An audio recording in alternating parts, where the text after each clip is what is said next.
Could you just characterize the operation for me a little bit? We came down here first of all to provide hot meals. And what this has turned into is a very large mutual aid operation. We're doing everything from providing hot meals to providing clothing. We also have medical teams going door to door in high-rise apartment buildings. We're doing the job that most government agencies are not. Have you seen FEMA or Red Cross people on the ground while you've been working here? Very little. I've barely seen any FEMA presence.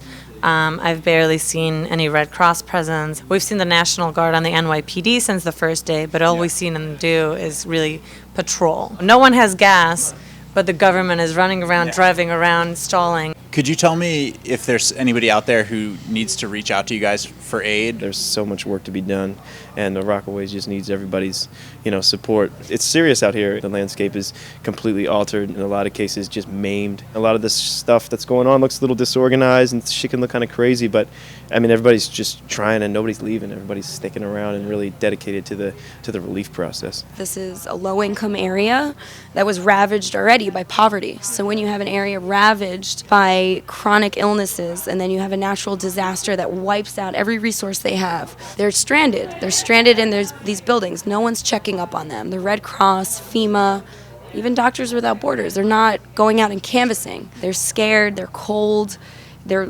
dying. They're dying a slow death. We have the National Guard, we have FEMA, we have Bloomberg talking a whole lot of bullshit, but they're not doing anything. They're literally housing themselves in parking lots and buildings, and no one is going out into the community, and we're the only ones doing it. Tell me a little bit about FEMA and the Red Cross's involvement here. From what I understand from the people I spoke with at FEMA, they don't do much. The thing I'm learning over and over again here is we have no emergency response system in this country. There's nobody here for the first day, like Red Cross's bureaucracy, and then all they bring is a blanket and a meal. Some FEMA people came to one of our sites and told them that there was going to be a mandatory evacuation. I was like, "You're not here?" She said, "No, we closed up shop yesterday at 7.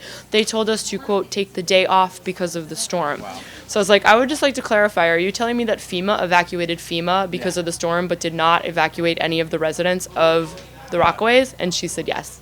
I'm left at a complete, I don't know who's supposed to fill that void, but it's clearly isn't supposed to be occupied. There's mobile medical in New York City. There's vans. There's the visiting nurse service. They're just showing up by here. And there are people with the tools and the infrastructure to actually do this, and none of them are doing it. And we've made up an infrastructure here and are flying with it. It's just, I don't know, it's pretty shocking.